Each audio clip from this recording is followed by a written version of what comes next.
Selamat pagi Ibu Yuanisa Aisanafi SEM SAK dan Ibu Mutiara Rizky Nurrahmi SAK MAK. Perkenalkan saya Gary Joshua dengan NIM 2403010203007 dari kelas AK 505. Di sini saya akan mempresentasikan dalam pemenuhan ujian akhir semester mata kuliah teori akuntansi. Saya akan menjelaskan terkait yang saya ketahui tentang 4 pilar standar akuntansi keuangan atau SAK yang ada di Indonesia. Di Indonesia terdapat 4 pilar standar akuntansi keuangan yang digunakan untuk mengatur pelaporan keuangan entitas. Keempat pilar tersebut adalah SAK internasional atau SAK IFRS, SAK umum atau SAK etap sebelum 2018, SAK entitas tanpa akuntabilitas publik atau SAK etap, dan SAK entitas mikro, kecil, dan menengah atau SAK EMKM. Pilar-pilar terkait entitas yang harus mematuhinya dan referensi acuan yang digunakan. 1. SAK internasional atau SAK IFRS.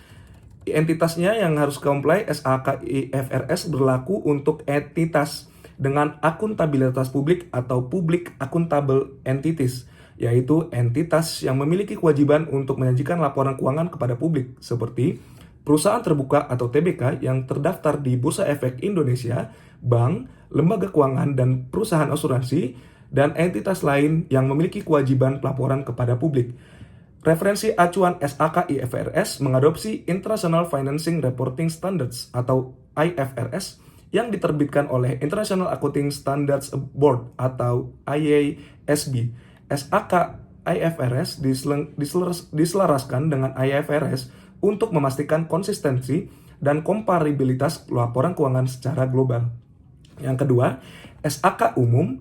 Entitas yang harus comply dengan SAK umum berlaku untuk entitas dengan akuntabilitas publik yang tidak menggunakan SAK IFRS dan entitas tanpa akuntabilitas publik atau non-publicly accountable entities yang memilih untuk tidak menggunakan SAK etap. Contoh entitas yang menggunakan SAK umum, perusahaan besar yang tidak terdaftar di BEI, entitas nirlaba atau yayasan, dan entitas pemerintah, meskipun ada standar tersendiri untuk sektor publik. Referensi acuan SAK umum tidak sepenuhnya mengadopsi IFRS, tetapi banyak prinsip dan konsep yang diambil dari IFRS. SAK umum disusun oleh Dewan Standar Akuntansi Keuangan atau DSAK, Ikatan Akuntansi Indonesia atau IAI. Yang ketiga, SAK entitas tanpa akuntabilitas publik atau SAK etap. Entitas yang harus comply dengan SAK etap berlaku untuk entitas tanpa akuntabilitas publik atau non-publicly accountable entities, yaitu entitas yang tidak memiliki kewajiban untuk menyajikan laporan keuangan kepada publik.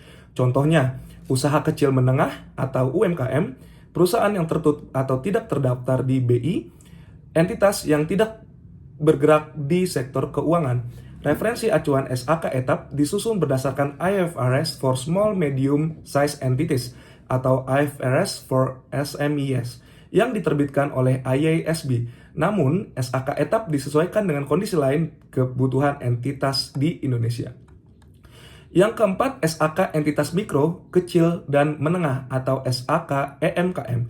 Entitas yang harus comply dengan SAK EMKM berlaku untuk entitas mikro kecil dan menengah yang memenuhi kriteria tertentu berdasarkan Undang-Undang Nomor 20 Tahun 2008 tentang usaha kecil, mikro, kecil, dan menengah.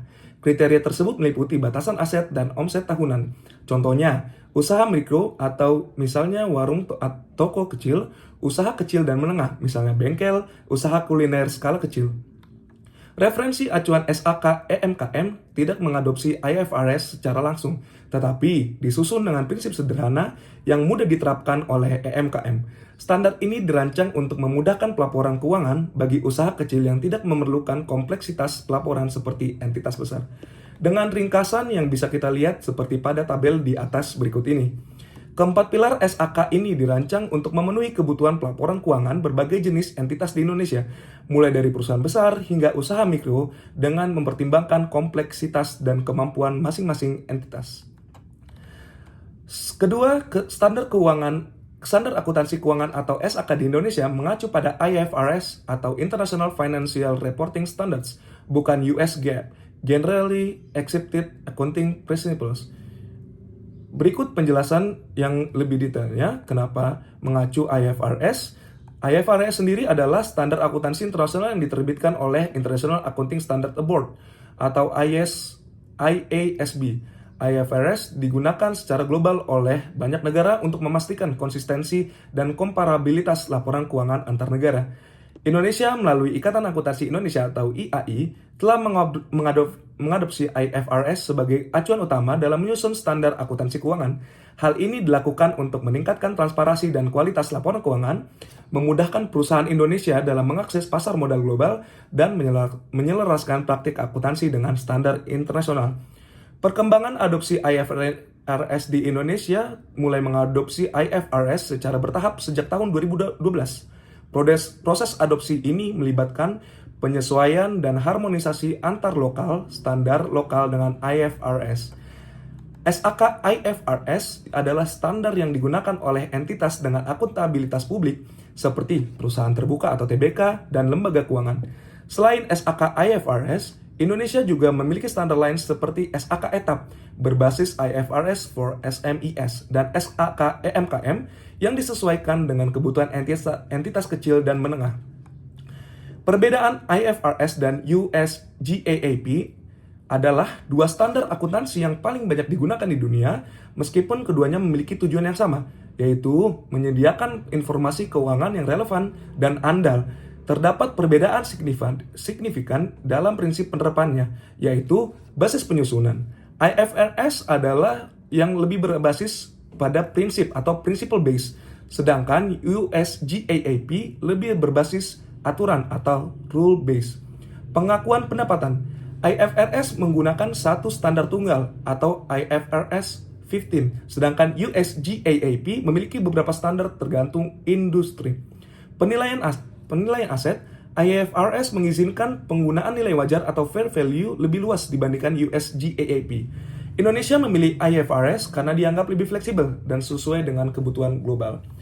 Penerapan SAK di Indonesia. SAK IFRS mengadopsi IFRS secara penuh dan untuk entitas dengan akuntabilitas publik.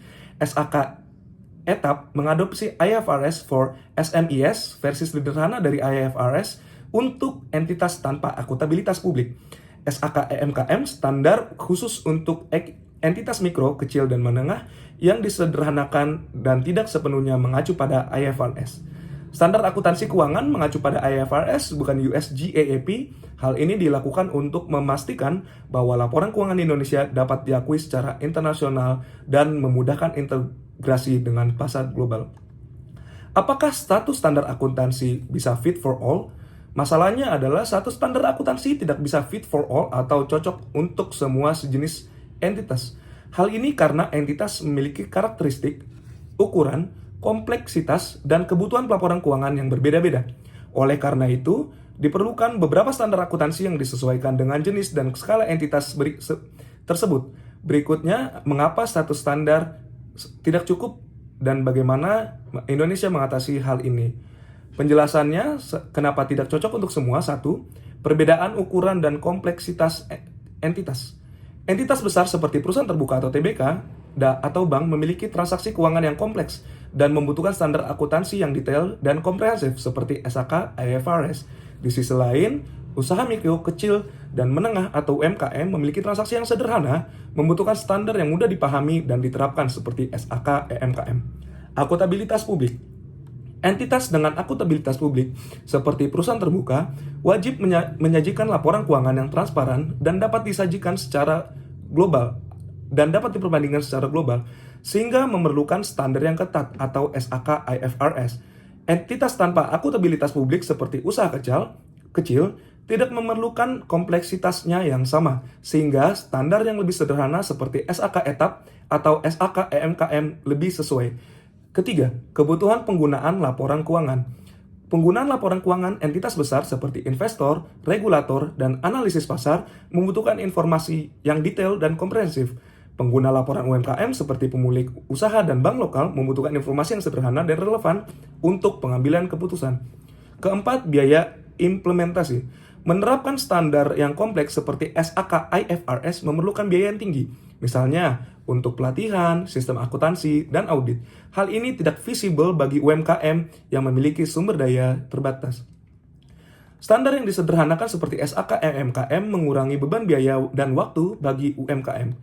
Cara Indonesia mengatasi hal ini adalah Indonesia menerapkan multi-standar akuntansi yang disesuaikan dengan jenis dan skala entitas. Berikut ini adalah 4 pilar standar akuntansi keuangan. SAK IFRS untuk entitas akuntabilitas publik seperti perusahaan terbuka, bank dan lembaga keuangan mengadopsi IFRS secara penuh, memastikan konsistensi dengan standar global. SAK umum untuk entitas tanpa akuntabilitas publik yang memilih tidak menggunakan SAK etap berbasis IFRS tetapi disesuaikan dengan kebutuhan lokal. SAK etap untuk entitas tanpa akuntabilitas publik seperti usaha kecil menengah mengadopsi IFRS for SMEs versi sederhana dari IFRS yang disesuaikan dengan kondisi di Indonesia. SAK EMKM atau khusus untuk mikro kecil, entitas mikro kecil dan menengah atau UMKM, standarnya disederhanakan dan memudahkan pelaporan keuangan bagi usaha kecil. Contohnya seperti di atas. Kesimpulannya, satu standar akuntansi tidak bisa fit for all karena perbedaan karakteristik dan kebutuhan entitas. Oleh karena itu, Indonesia menerapkan multi standar akuntansi untuk memastikan bahwa setiap jenis entitas memiliki standar yang sesuai dengan ukuran kompleksitas dan kebutuhan pelaporannya. Pendekatan ini memastikan bahwa laporan keuangan tetap relevan, andal, dan visible yang disusun oleh semua jenis entitas. Demikian presentasi yang bisa saya berikan. Kurang lebihnya mohon maaf. Selamat pagi.